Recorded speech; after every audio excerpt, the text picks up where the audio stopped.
nggak dipenuhi terus dia marah-marah, habis itu dipenuhin. Ah, itu manipulasi. Sehingga nanti kalau dia punya keinginan lagi dia akan melakukan hal yang sama. Tapi kalau frustratif ya emang dia kesel aja mengungkapkan rasa marahnya, keselnya ya karena dia merasakan itu. Jadi dianggap tidak biasa tadi ketika terus-menerus? Terus-menerus, udah gitu dia juga sampai umpamanya banting-banting badan, sampai menyakiti.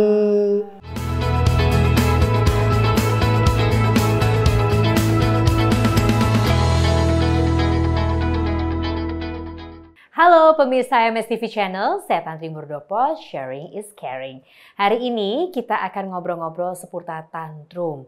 Berapa banyak dari Anda, para pemirsa MSTV Channel, yang mungkin pernah mengalami hal ini? Anak-anak tiba-tiba teriak-teriak, nggak bisa dikendalikan, marah-marah, apalagi kalau di tempat umum rasanya pusing kepalanya.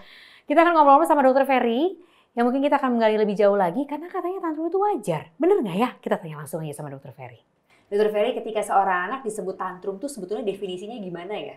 Oke, tantrum juga perlu diingat bahwa itu adalah sesuatu yang normal loh. Itu adalah bagian dari tumbuh kembang seorang anak. Oke. Jadi tantrum itu adalah peluapan emosi dari seorang anak yang dia tidak bisa melakukannya dengan verbal karena dia belum mampu untuk mengatakan hal seperti itu. Makanya kan tantrum itu biasanya dimulai pada umur-umur 15 bulan, di bawah 2 tahun. Karena dia belum punya kemampuan untuk mengungkapkan emosinya.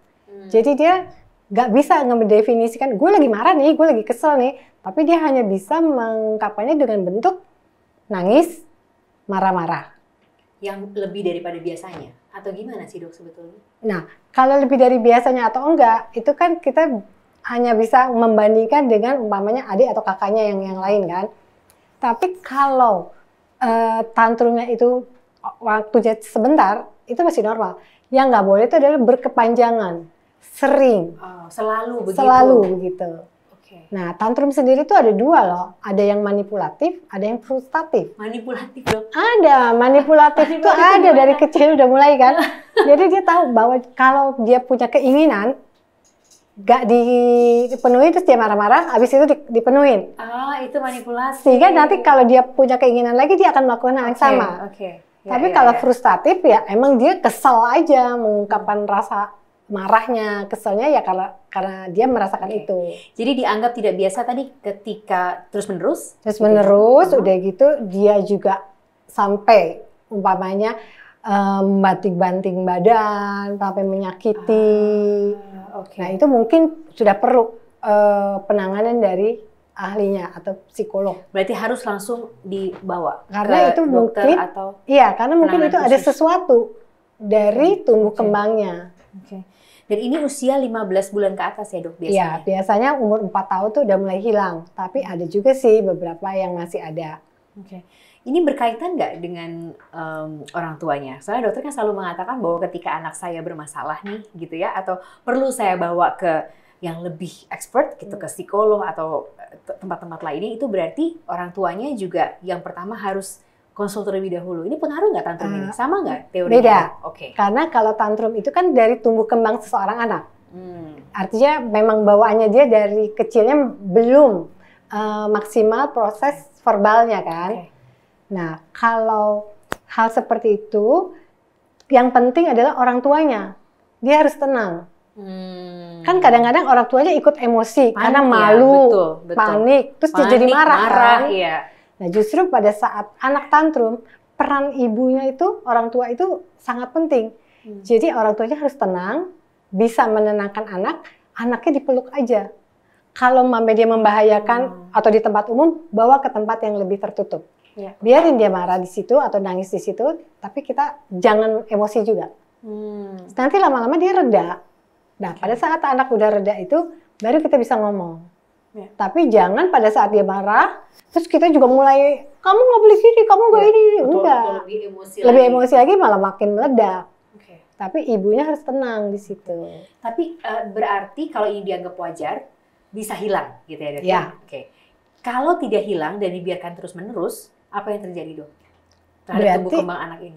Akan terganggu dong, sosialisasi juga pasti akan terganggu dengan teman-teman yang lain. Berarti kita harus aware, ada something wrong nih dengan proses tumbuh kembangnya. Makanya pada saat itu kita mulai bawa ke ke dokter anak atau ke psikolog, karena mungkin aja dia autis, kan bisa terjadi hal seperti itu. Oke. Jadi salah satu ciri-ciri anak autis itu bisa tantrum ini, Dok? Iya, bisa marah-marah juga kan. Oke. Tapi kalau tadi yang manipulatif nih, saya tuh dari tadi tuh agak tertarik dengan yang manipulatif. Jadi anak misalnya tidak dituruti kemauannya, kemudian jadi marah-marah atau nangis-nangis di tempat gitu ya. Nah, idealnya tuh diturutin atau justru malah kita tarik lagi bahwa ini salah loh gitu, atau gimana sih, Dok? Ya pada saat dia udah tenang, kita kan ngomong sama mereka. Dia kan biasanya minta mainan kan ya. Terus kita kasih tahu, kamu mainan ini perlu apa enggak? Di rumah kan udah ada. Nanti mainan-mainan itu numpuk-numpuk, terus dia boleh dikasih pengertian, sebaiknya ini nggak usah. Nah, kalau dia nggak mau gitu ya, udah gitu kan.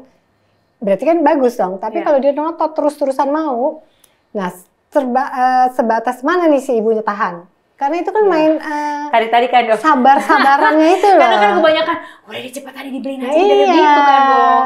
Maksudnya misalnya lagi di supermarket atau di mall gitu kan, daripada dia teriak-teriak itu kan pasti udah cepetan dibeliin aja gitu.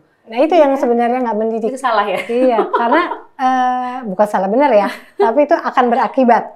Nah, ibunya harus tega. Kalau emang ini nggak bagus, nggak mendidik, ya jangan. Misalnya didiemin aja, diturutin terus? Enggak, jangan diturutin justru. Oke. Jadi harus tega kan? Iya. Nanti kalau diturutin terus-terusan, nah itu jadi manipulatif. Kalau kayak gini, gue ngamuk aja, ntar juga dikasih. Dan itu tidak hanya ke orang tua berarti? Dia akan melakukan itu terhadap lingkungan sekitarnya juga? Iya. Oke, ini menarik. Tapi berarti kalau kemudian diobati lebih dini, baik yang manipulatif maupun yang satu lagi frustratif tadi itu bisa segera sembuh dalam artian bahwa nanti tumbuh kembangnya akan normal atau itu akan bawaan? Enggak, memang pada dasarnya nanti akan hilang karena itu kan proses tumbuh kembang aja kan, hal yang normal sebenarnya.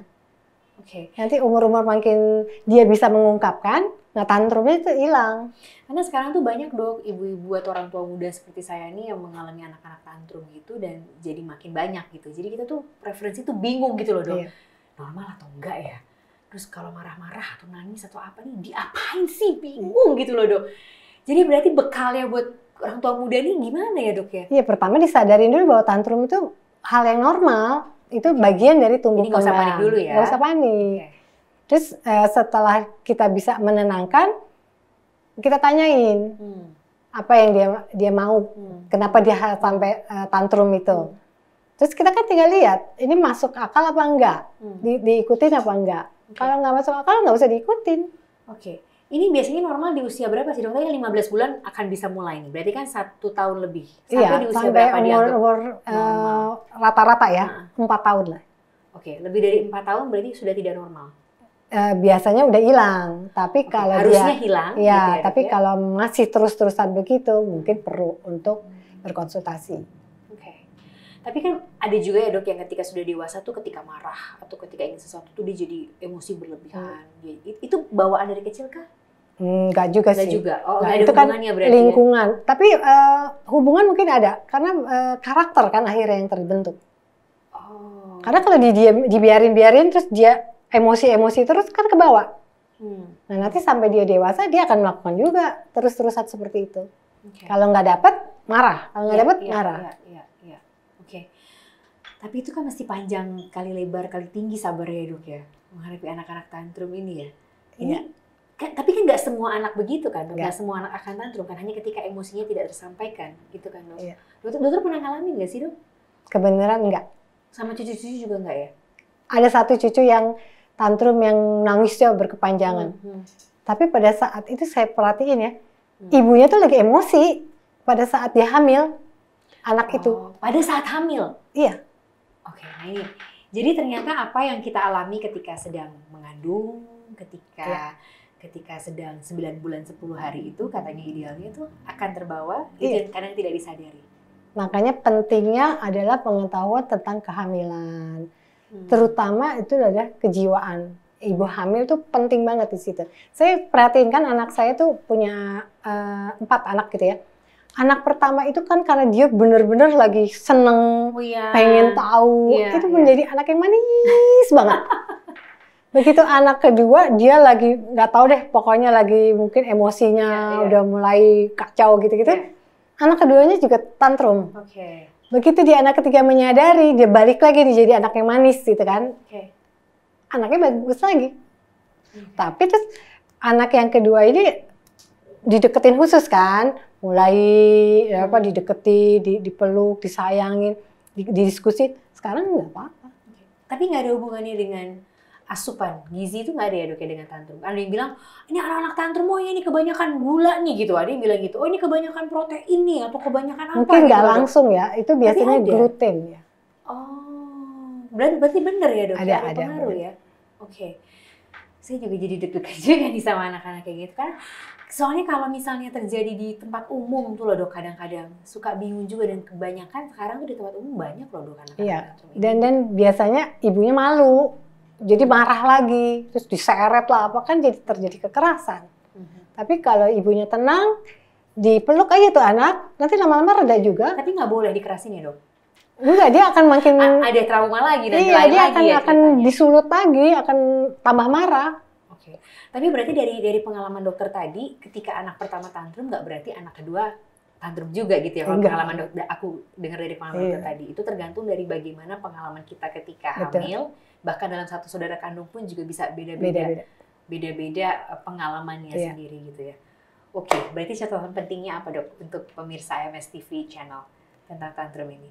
Jadi sadarin dulu bahwa tantrum itu adalah bagian dari proses tumbuh kembang pada anak-anak yang belum bisa mengungkapkan emosinya. Normal, wajar. Normal. Jadi yang penting adalah ibunya nih, orang tuanya. Dia harus bersikap tenang.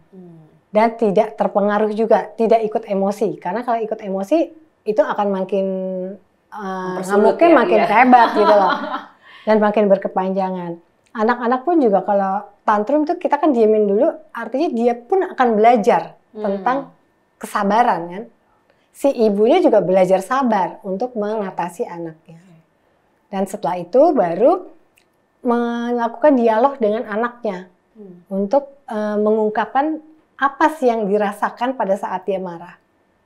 Kan dia akan bisa ngomong tuh. Kalau suasana hatinya udah tenang.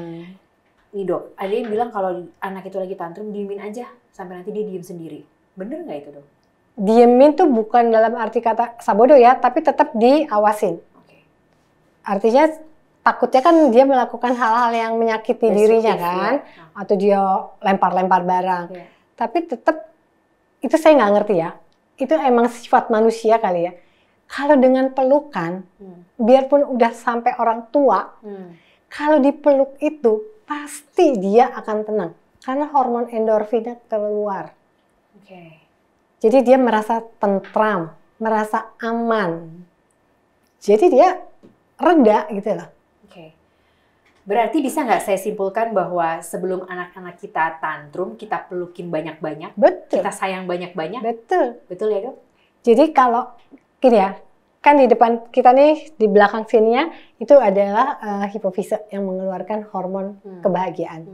Sering-seringlah pada anak-anak itu kita melakukan belayan, usapan, pelukan. Sampai sekarang nih, cucu saya, itu saya kan punya kuku panjang nih ya. Saya punya kebiasaan suka gini nih. Set, itu tuh anak-anak tuh sampai kayak mau tidur gitu. Terus habis itu saya cobain ke cucu saya. Dia juga merasakan hal yang sama. Jadi kalau kita lagi duduk ya, terus tangan saya tuh ditarik. Eyang, pegang sini dong. Terus saya mainin gini, mainin gini. Bisa sampai tidur loh. Nah itu kan artinya apa? Belayan, kasih sayang, itu kan ngalir di situ. Hormon endorfinnya keluar, dianya kan happy. Oke, terima kasih loh Dr. Ferry sudah berbagi, termasuk pengalamannya juga terhadap anak-anak dan cucu ini menjadi bekal buat orang tua muda seperti saya. Tapi yang pasti cinta itu nggak cukup diungkapkan, tapi juga harus melalui perilaku, terutama untuk anak-anak. Jadi yuk kita sering-sering peluk, sering-sering cium, sering ungkapkan kasih sayang kita kepada mereka, karena dari mereka lah nanti yang bisa memperlihatkan bagaimana tumbuh kembang mereka. Tapi kita sebagai orang tua harus memfasilitasi cinta itu dan memupuknya sebesar-besarnya. Terima kasih banyak, kita ketemu lagi di AMS Channel berikutnya. Sampai jumpa.